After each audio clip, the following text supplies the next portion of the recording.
이것도 역시 뉴욕타임즈 보도인데 우크라이나 남부 헤르손 인근에서 북한산 클러스터 탄두를 장착한 소형 드론, 즉 자폭 드론을 사용한 것이 확인이 됐다. 그러니까 이게 클러스터 탄이라 그러면 흔히 여러분들 그 집속탄이라고 하는 건데, 집속탄, 이 국제적으로 사용이 금지된 거죠. 그러니까 하나의 큰 탄약 안에 자탄이 들어있어 가지고 이게 1차 폭발이 되면은 뚜껑이 열리면서 수백 개의 자탄이 나와 가지고 각각 그 자탄이 수류탄 같은 게 수백 발이 그냥 한꺼번에 터져버리면 축구장 두세 개 넓이를 그냥 싹 쓸어버리는, 이걸 집속탄이라고 하는 거죠. 근데 이 집속탄 중에서도 조금 작은 거, 이거를 드론에 장착해 가지고 우크라이나 남부로 날려보낸다. 헤르손으로, 러시아가. 그런데 그 집속탄이 북한산이라는 거거든. 근데 이제 그 드론이라는 게 뭐냐 하면은 FPV라고 First Person View, 1인칭 시점 드론이다. 이게 제가 여러 강연에서도 가서 방송에서도 말씀드리지만은 인류 전쟁의 문명사에서 아주 심오한 변화인데, 이제는 1인칭 드론이 탄생했다는 거예요. 옛날에는 하나의 어떤 항공 자산, 또 타격 자산이 날아간다 그러면은 부대가 따라가야 되거든. 보는 놈, 날리는 놈, 때리는 놈, 이렇게 해가지고 하나의 어떤 부대가 하던 걸 이제 한 사람이 한다는 거야. 한 사람이 휴대폰 같은 걸로 드론을 날려보내서 정찰을 시키다가 그 드론이 자폭 드론으로 변해가지고 가서 때리는 것까지. 이게 1인칭 시점 드론인데, 이게 전쟁에서 최초로 출현한 게 우크라이나 전쟁입니다. 그러니까 개인이 전투 부대가 돼버린 거예요. 이걸 1인칭 시점 드론이라 그래요. 이게 전쟁에서 출현하면서 전쟁 양상이 바뀐 거예요. 그랬는데 거기에다가 폭탄을 달아서 자폭 드론으로 써먹는데 여기에 집속탄이 들어갔다 이거지. 그 집속탄이 북한제인데, 문제는 집속탄을 갖다가 드론에 장착을 하잖아요. 그러면 장착하는 어떤 거치대도 필요할 것이고, 또 그걸 갖다가 정확한 시점에서 터뜨리려면은 부품이 들어가야 되거든. 이게 3D 프린팅 부품이라는 거죠. 매우 정교했다. 그러니까 북한의 낡은 제조무기, 이게 이때 집속탄이 언제 제작된 건가를 분석해 보니까 2000년에 제작이 된 겁니다.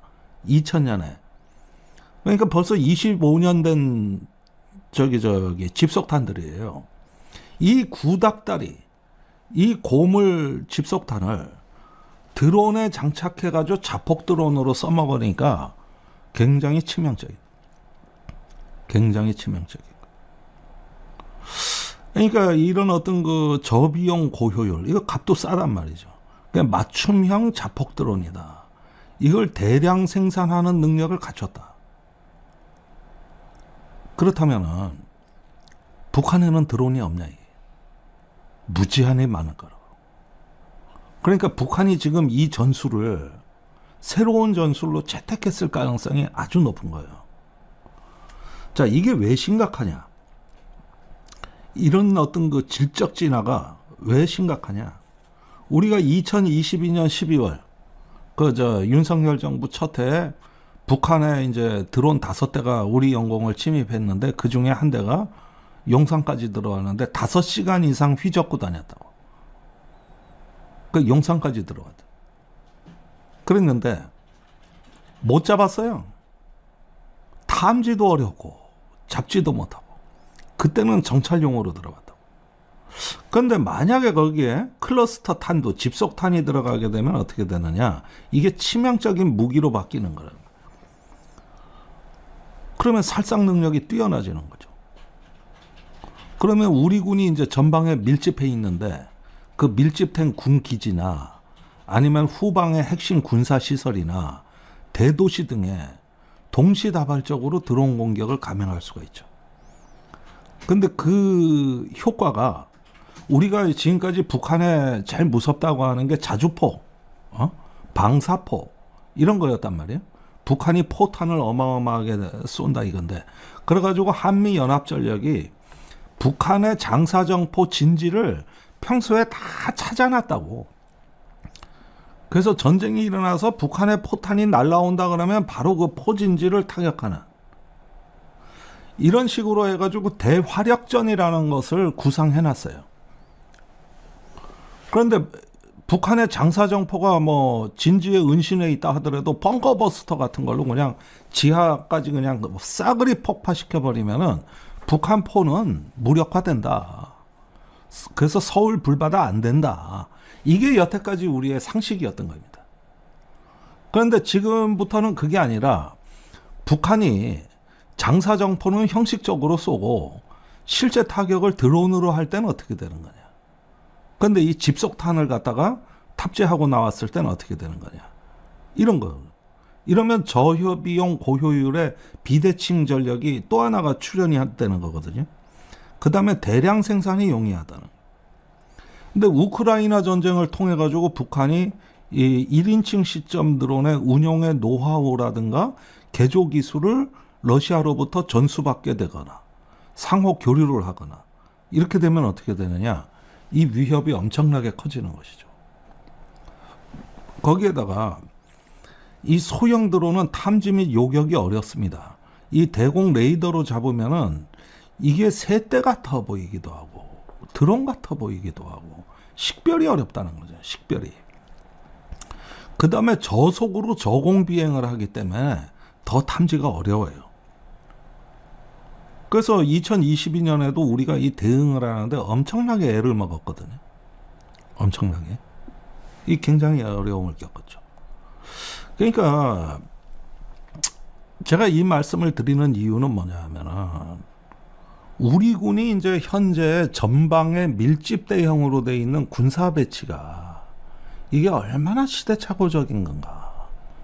이런 걸 이제는 우리가 깨닫고 혁신을 해야 될 때가 된 겁니다. 그러니까 과거부터 이어져 오던 우리 어떤 그 오래된 공포가 뭐예요? 북한이 전쟁이 나면 대규모로 전차를 밀고 내려온다. 아, 전차 무섭다. 이 6.25 때 전쟁 기억. 이것 때문에 그냥 옛날 장군들은 대전차 무기 어마어마하게 사들였지 않습니까?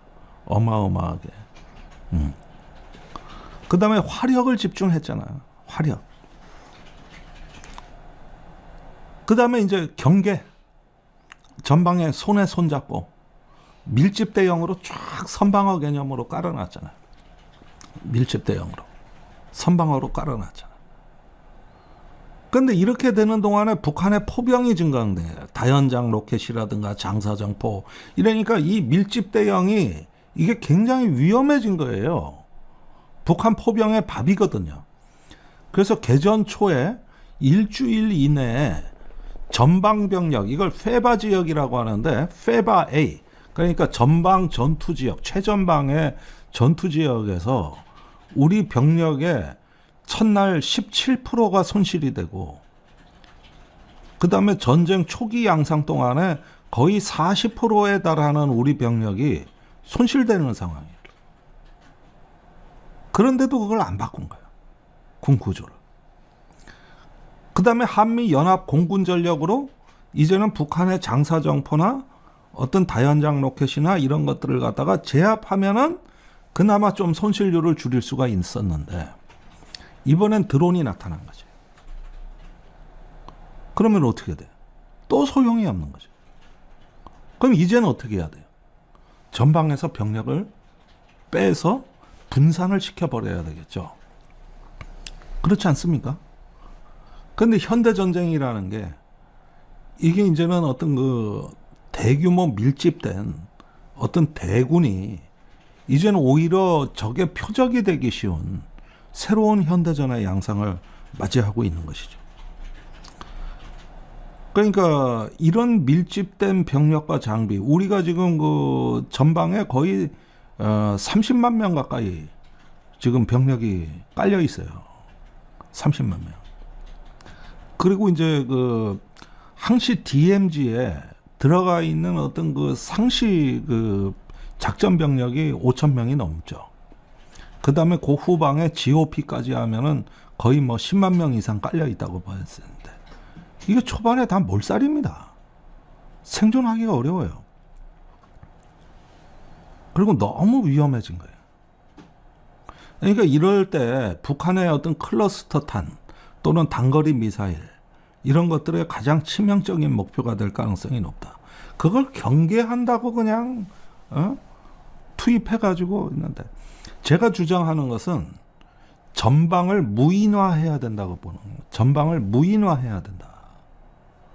그 다음에 방어는, 전방 지역 방어는 이제 선방어가 아니라 거점 방어로 바꿔야 된다. 사실 최근에 신임 합참의장이 그렇게 하겠다고는 그러대. 이제 병력이 없어서 과거 같은 경계 개념은 뭐 조금 힘들다고 국정감사에 나와가지고 그 못 듣던 얘기를 하기는 하더라고. 근데 말은 그렇게 하지만 이게 선방어를 포기하고 이제는 그 어떤 지역 방어 개념으로 이걸 바꾸겠다고 하는데, 이게 과연 그 의지가 있을까? 전방에 또 육군 작전 보병 530 병과들 자리가 줄어들잖아. 잘 나가는 장군들 자기 자리는 지키려고 할 거라고. 여전히 장애물이 있는 거야. 그러니까 이런 상황에서 국방 개혁이라는 게 어떤 그 강력한 전략 두뇌들이 결집해가지고 어떤 개혁의 에너지를 갖다가 단단하고 견고하게 만들어서 가야 되는데, 그런 의지 자체가 없는 것 같아. 자체가. 그러니까 이런 분산과 기동 중심으로. 그러니까 지금까지는 방어 중심이었잖아요. 선방어 중심인데, 저 뭐 합참의장이 뭐 선방어에서 벨트로 이렇게 방어 개념을 바꾼다 그러는데, 방어 개념 자체가 이제는 분산 개념, 기동 개념으로 해서 바꿔줘야 되는 거죠. 이렇게 해가지고 후방에서 전투력을 보존을 해야지, 이게 전방에 깔아놔서 어떻게 하겠다는 거냐. 그러면서 맨날 병력 모집을 한다고 그러는 거 아닙니까? 그 다음에 그 대드론 방어 체계를 어떻게 구축할 거냐. 이게 다층 방어망이 구성이 돼야 된단 말이에요. 다층 방어망이. 그러려면 소형 드론을 탐지할 수 있는 저고도 탐지 레이더, 광학, 음향 센서가 깔려 있어야 되는 거거든. 그 다음에 EMP 교란도 대비해야 되고, 그 다음에 전자파로 드론을 잡을 수가 있죠. 전자파 교란을 하면은 그 드론이 방향을 잃고 표류하거든요. 이런 것도 가능하고. 그 다음에 레이저 대공 무기 같은 게 들어와야 되겠지. 이제는 어떤 탄을 발사해서 어려우니까 지향성 에너지, 즉 레이저로 드론을 요격을 하는 거. 그 다음에 드론 잡는 드론. 저쪽이 드론을 쏘면 우리도 드론을 쏴야 되거든. 그러니까 드론은 드론이 잡아야 된다 하는 요격 드론. 요걸 갖다가 이제 우선 배치를 해야 되는 것이죠. 이렇게 보면은 과거에 뭐 병력끼리 지금도 전방 지표에 서로 500m 사이 두고 총 겨누고 있거든요. 이런 걸 왜 하냐는 거야 도대체가. 이런 거를. 그 GP 철수하니까 그거 저기 뭐야 문재인 때 GP 철수한 책임자 감사원에 고발돼가지고 조사받았잖아. 그 우리나라 국방개혁을 가로막는 게 바로 그 대수장이라고 하는 예비역 장군들 그 자들입니다. 그 사람들하고 연결된 현역 장군들. 이 사람들이 국방혁신을 가로막고 있는 거야 지금. 자기들이 옛날에 구닥다리 냉전 시대 때 싸운 대로 싸우겠다는 거죠. 그래서 국방개혁의 적은 다름이 아니라 군 내부에 있는 거거든. 이 사람들이 가로막고 있는 거예요. 이 사람들이. 그래서 GP 철수했다고 검찰에 고발해가지고 검찰로 송치하고. 그리고 남북한 9.19 군사합의서가 이제 더 중요해진 거예요. 그 9.19 군사합의서는 체결할 당시에만 하더라도 이런 드론 문제가 그렇게 심각하지가 않았어요. 그게 2018년 아닙니까? 근데 7년이 지난 지금 더 중요해진 거예요. 그 9.19 군사합의에 이런 드론을 비롯한 비행물체의 비행금지 구역이 설정이 되어 있거든요. 이런 완충지대만 있어도 우리로서는 조금 어떤 숨통이 트인다고. 그런데 윤석열 때 요거를 싹 무력화한 다음에 평양에 작년 10월에 11월에 드론을 갖다 투입한 거 아닙니까? 그거 하려고 9.19 군사합의를 무력화한 거잖아요. 아니 나쁜 놈들이에요. 그거 하고 싶어서. 그러면 평양은 드론이 없냐? 제가 지금까지 말씀드린 이거예요. 이제 1인칭 드론 시대가 왔다는. 그러니까 지금이 바로 그 9.19 군사합의의 가치가 너무나도 분명하게 떠오른다. 그러는 가운데서 우리는 드론 방어 체계를 갖춰야 되고, 그 다음에 병력을 전방을 무인화하고 그 후방 지역에서 소규모 단위로 요새를 지하화하고 은폐하고 기동성을 극대화하고, 그 다음에 포병은 자주화하고 엄폐를 통해서 생존성을 높여야 되는 거죠. 이런 국방개혁에 대해서 민간은 다 알고 있어. 누구나 다 이렇게 가야 된다고 봐. 그런데 정작 하지 않으려는 거는 군 자신이에요. 그러니까 나중에 전쟁이 일어나면은 부하를 제일 많이 죽일 사람들이에요. 결국 우리도 무인화, 자동화, 또 무인 전투 체계 이리로 가야 되는 거거든요. 거기에다 이제 IT 기술 접목이라는 게 북한이 3D 프린터로 이걸 갖다가 대량 생산을 한다는데, 이걸 갖다가 무력화하거나 아니면은 억제할 수 있는 우리의 억제력, 이런 것들이죠. 그 다음에 우리가 이제 북한에 대해서 확실한 비교 우위를 갖고 있는 게 AI 기반의 상황인식 능력이에요. 이건 우리가 충분히 앞서 나갈 수 있어요. 그래서 실시간 위협, 식별, 대응 우선순위 결정 시스템, 이런 걸 구축해야 되는 거죠. 그래서 무엇이 위협이냐, 무엇이 위기냐, 이걸 의사결정을 최단 시간 내에 빠르게 할 수 있는 시스템. 그래서 지휘관이 이런 자동화된 의사결정 시스템의 도움을 받아서 핵심을 포착하는 순발력을 확 높이고 전쟁의 안개를 걷어내야 된다. 요즘은 민간 위성부터 정찰기, 정찰 드론, 센서가 워낙 발전해 있고 전장이 극도로 투명해지고 있다. 이렇게 극도로 투명해진 전장에서 지휘 결심을 빨리 할 수 있는 이런 어떤 AI 기반의 상황인식 모델, 이런 것들을 구축을 해야 되는 것이죠.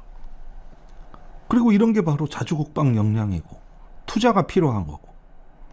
그래서 이런 부분들에 대해 가지고 뭔가 국방 개혁의 의제가 정립이 돼야 되는 건데, 제가 제일 어이없게 생각하는 건 뭐냐면, 분명히 이재명 대통령은 이 말을 하거든. 야, 9.19 군사합의 그거 복원시킬 방법 찾아라, 이 얘기도 하셨고, 유무인 복합체계, 또 어떤 그 인공지능 기반의 병력이 없어도 전쟁 수행이 가능한 자주국방 역량을 갖추자, 이 얘기도 하셨고, 분명히 대통령은 얘기를 해. 근데 이 나라에는 대통령 한 사람만 얘기해. 한 사람만. 합참의장은 그런 얘기 들어본 적이 없다는 표정이에요. 국방장관은 무슨 얘기인지 알아듣지를 못하는. 그러더니 무슨 일이 생기냐 하면은, 대통령은 분명히 9월에 9.19 군사합의 복원을 얘기했거든요. 그러면 그 합의는 누가 복원을 해야 됩니까? 국방부거든요. 근데 국방부 국정과제에 9.19 군사합의 복원이란 과제가 빠졌어. 그러니까 어디로 가냐? 이건 누군가 해야 되니까. 그러니까 통일부로 간 겁니다. 통일부로. 아니, 그런데 통일부가 9.19 군사합의에 대해 뭘 합니까? 그 다음에 북한이 남한을 상대하는데 지금 통일 안 하겠다는데 통일부하고 이런 얘기를 하겠습니까? 하면은 국방부하고 하는 거지. 아니, 웃기는 일이 벌어지는 거야, 지금. 그 국방부가 왜 그러냐? 왜 이렇게 대통령이 말해도 모른 채 하냐? 예비역들이 무서운 거예요. 그 대수장이라고 대한민국 수 장성단 모임이 윤석열 정부 때 국방부를 고발했거든. 9.19 군사합의 졸속이다. 그거 책임자들 처벌해라. 이래가지고 실제 처벌이 됐어요. 검찰로 갔어요. 그러니까 이제 그 예비역들이 무서운 거야. 이거 재추진했다가는 예비역들한테 또 뭐가 날라올 것 같거든. 그러니까 못합니다. 이러면 뻗어버린 거야. 그럼 내란 종식은 어떻게 할 거냐? 그것도 수사 중이니까 모르겠습니다.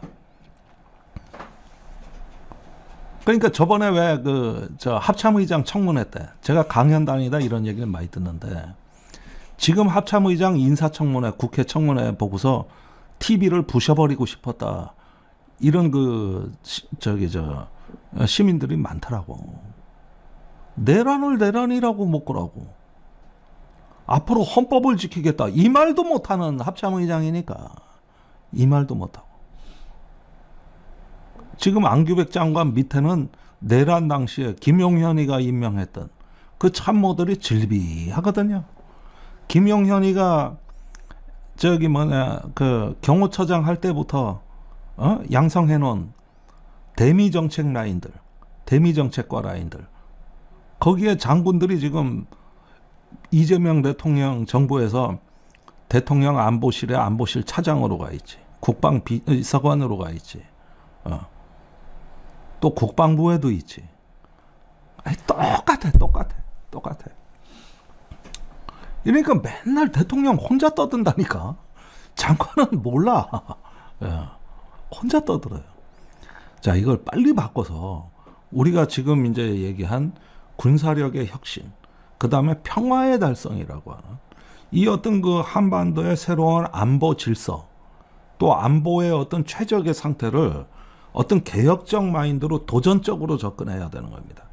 이게 어떤 그 개혁의 에너지가 형성되고 전략적 두뇌들이 결집하지 않으면 이 시기를 놓치면 대단히 어려워질 수가 있다. 근데 문제는 저들은 생각하지 않는다. 이 시간만 때우고 본다. 그런 정신 자세로 내란을 못 막았다는 거. 이 부분을 오늘 분명히 인식하자는 제언의 말씀을 드립니다. 예, 보니까 뭐 댓글들 많이 올려주시네요. 예, 자, 저는 월요일에 다시 돌아오겠습니다. 안녕히 계십시오. 자, 김종대 TV에서 스토어를 오픈했습니다. 저희 스토어에서 구매해 주시면 김종대 TV를 후원하면서 필요한 물건도 살 수 있는 일석이조 쇼핑이 후원이라는 마음으로 필요한 것을 구매해 주세요. 이용하시는 방법은 아주 간단합니다. 영상 하단에 보시면 여러 제품의 태그가 되어 있는데요. 그걸 클릭하시면 김종대 스토어로 바로 안내가 됩니다. 품질, 안전, 맛이 보장되어 있는 우수한 상품들을 아주 최저가로 입점시켜 놨고요. 먹거리, 전자기기, 생활용품 이렇게 다양한 카테고리별로 제품이 있으니까 저희 김종대 스토어에 방문하셔서 후원하는 마음으로 제품 구매해 보시길 추천합니다. 쇼핑이 후원이다. 김종대 스토어.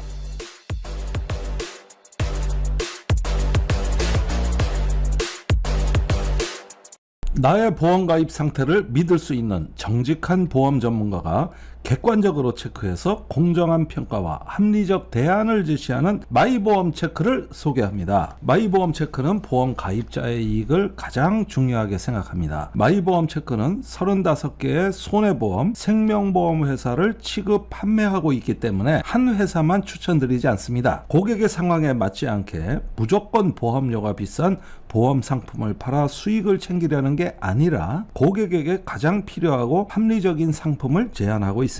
가입 보장은 크고 폭넓게, 보험료는 저렴한 최적의 보험 상품을 정직하게 추천해드립니다. 마이보험 체크는 상담 후에도 고객에게 절대 부담을 드리지 않습니다. 귀찮게 계속적으로 연락하지 않기 때문에 상담 신청하셨던 분들이 오히려 연락을 기다렸다고 전화를 먼저 주시는 분이 계실 정도랍니다.